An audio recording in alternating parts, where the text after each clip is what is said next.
The Wikileaks release of confidential military and diplomatic documents has placed NATO in the spotlight.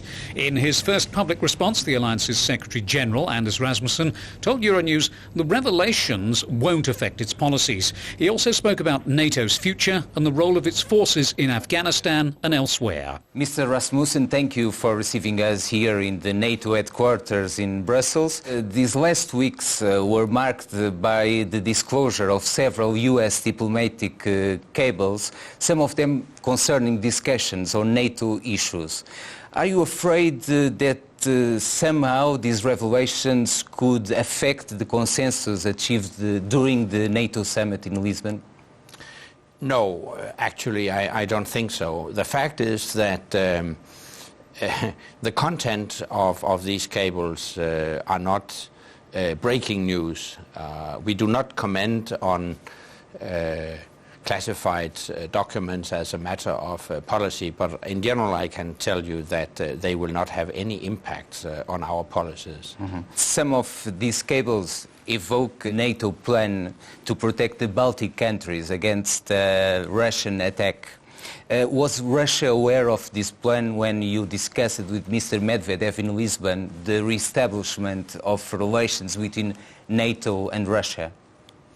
We never comment on our plans, on how we are going to defend our allies. But I don't think it comes as a surprise to anybody that a defense alliance as NATO, of course, has all appropriate plans in place to protect our populations against any threat.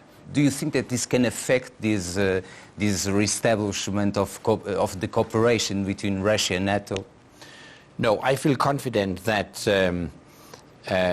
we will maintain the positive spirit from our meeting in Lisbon, because it is of mutual interest. Obviously, we do have our disagreements with Russia. But the bottom line is that there are a number of areas in which we share security interests with Russia. Just to mention some of them: Afghanistan, counter-terrorism, counter-piracy, protection against proliferation of weapons of mass destruction and missiles and all that.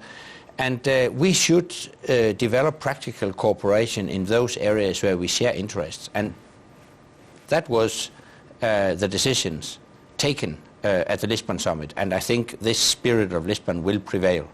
But I can remember at least one public position of NATO about the Wikileaks cables. It was last week NATO condemned the release of some information concerning the existence of US nuclear weapons from the 1950s in at least 4 European countries. Can you confirm the existence of these weapons? I do believe that the WikiLeaks action is damaging for international diplomacy, because international diplomacy is also about having confidential talks with other countries, even with adversaries, with a view to achieve peaceful solutions to conflicts. And if there is a risk that confidential talks will be made public, then this channel will be destroyed or damaged, and this is, of course, the reason why we condemn this action. One of the points of the new strategic concept of NATO is the removal of strategic weapons from the Cold War from Europe. Russian weapons, but also, I imagine, US weapons. Do you intend, there's a big debate about this issue, as you know, but do you think that at least the fact that these documents were released could somehow push a little bit the United States to remove these weapons? No, WikiLeaks will have no impact on our policies. We have presented our nuclear policies, our nuclear posture in the strategic concept that was adopted at the Lisbon summit, and it rests on 2 pillars. On the one hand, we subscribe to the long-term vision of a world without nuclear weapons, but on the other hand, we also realize that we will need a nuclear capacity as part of our deterrence policy as long as nuclear weapons exist in the world. And talking about missile defense, or the missile defense shield, first we will pay for it in times of economic crisis, and after we will push the button, if you can say like this. It will be a NATO-based missile defense system, which means that command and control will follow the usual NATO rules. So it will be integrated in the NATO structures.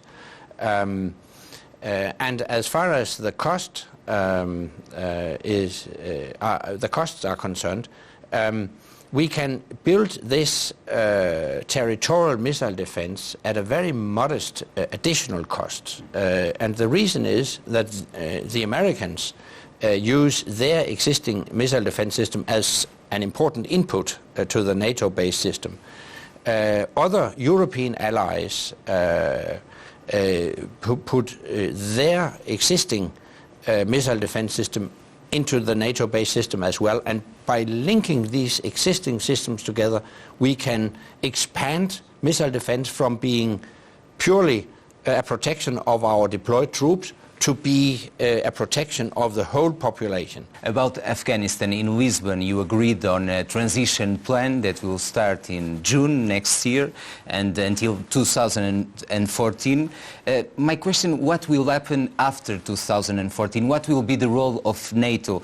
Are you considering, for instance, to keep foreign troops in certain regions of Afghanistan? Yeah, I would envisage a continued presence of international troops also beyond 2014. But if the transition process is a success, we will see international troops in a more supporting role. So they will stay in Afghanistan to assist the Afghan security forces, to train and educate Afghan security forces, help them if necessary. But the transition will start at the beginning of next year and hopefully be completed by the end of 2014. And after that, we will be in a more supportive role. Thank you very much, Mr. Rassmussen. You're welcome.